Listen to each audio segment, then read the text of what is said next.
রায়গঞ্জ ব্লকের 11 নম্বর বীরখই গ্রাম পঞ্চায়েতের অন্তর্গত পোয়ালতোর উপস্বাস্থ্য কেন্দ্র, যার উপরে নির্ভরশীল পারধা পোয়ালতোর সহ 4টি গ্রামের মানুষজন।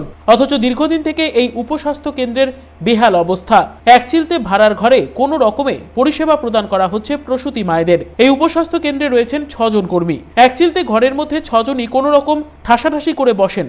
তার মধ্যে প্রসূতি মায়েরা এলে তাদের বসতে দেওয়ার জায়গা থাকে না বলে অভিযোগ স্বাস্থ্যকর্মীদের। প্রবল গরম কিংবা ঝড় বৃষ্টির সময় চরম সমস্যার মধ্যে পড়তে হয় তাদের। স্থানীয় সূত্রে জানা গিয়েছে, এই গ্রামে উপস্বাস্থ্য কেন্দ্রের নিজস্ব ভবন করার জন্য কালীপদ বর্মন নামের এক ব্যক্তি 20 বছর আগে 4 শতক জমি দান করেছিলেন। সেই জমিতে কাজও শুরু হয়েছিল, কিন্তু মাঝপথে থমকে যায় কাজ। স্থানীয় বাসিন্দাদের অভিযোগ, কিছুটা কাজ হওয়ার পর দেখা যায় নিম্নমানের সামগ্রী দিয়ে সেই কাজ করা হচ্ছে। তারপর স্থানীয় বাসিন্দারা কাজ বন্ধ করিয়ে দেন, কিন্তু তারপর থেকে এভাবেই অর্ধসমাপ্ত অবস্থায় পড়ে রয়েছে উপস্বাস্থ্য কেন্দ্রের নির্মীয়মান ভবন। এ বিষয়ে কথা বলেছিলাম সেই উপস্বাস্থ্য কেন্দ্রের কর্মী মাজলি সোরেনের সাথে, শুনবো তার বক্তব্য। যতগুলা সব জিনিস আনা হলো, মানে কাজ এই অবধি হওয়ার পরে জিনিসগুলা দেখা যাচ্ছে ভালো না, তখন গ্রামবাসী সব আর কি আটকে দিল।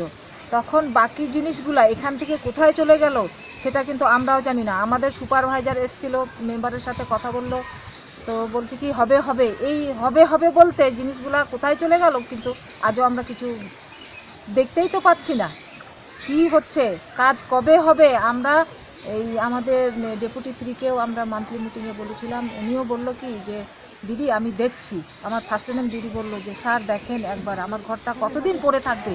আমাদের পিছনের যেগুলা কাজ ছিল সেগুলো কিন্তু হয়ে গেছে, গোয়ালঘর সাব সেন্টার হয়ে গেছে, একই সাথে 2টা কাজ করানো ছিল, কিন্তু আমাদের ঘর এইভাবে ফেলে দেওয়া আছে। আমরা খুব কষ্টের মধ্যে কাজ করছি। ভাড়া ঘরে কাজ করতে আপনাদের খুব অসুবিধা? খুবই কষ্ট। আমার এখানে যদি এই ঝড় বৃষ্টির সময় 4টা মা আসলে আমরা বসতে দিতে পারি না। আমরাই হলাম 6 জন, 4 জন আসা, আমরা ফার্স্ট নেম সেকেন্ড নেম, আমাদের একটা দায় আছে। আমরাই তো ঘরটা ভরে যাচ্ছি, বাকি মাগুলাকে আমরা কোথায় বসতে দিব। ঘটনার জেরে ক্ষোভ প্রকাশ করেছেন স্থানীয় পঞ্চায়েত সদস্য কৌশিক বিশ্বাসও। তিনি জানিয়েছেন, বিষয়টি ব্লক প্রশাসনের কাছে জানানো হয়েছে, কিন্তু 20 বছর থেকে শুধু প্রতিশ্রুতিই মিলছে, এখনো পর্যন্ত কাজের কাজ কিছুই হয়নি। এটা গত 10 বছর ধরে এভাবেই পড়ে আছে। হ্যাঁ, তার কোনো সারা টারা এগুলো মেরামতের কোনো কাজ হচ্ছে না। আমরাও এর আগে একবার ভিডিও করেছিলাম, প্লাস আমরা নিজেরা একটা ভিডিও করে পাঠিয়েছিলাম, তার কোনো উত্তর এখনো আমরা পাচ্ছি না। এর আগে কোথায় স্বাস্থ্যকেন্দ্র ছিল? এর আগে আমাদের এখানে স্বাস্থ্যকেন্দ্র ছিল না।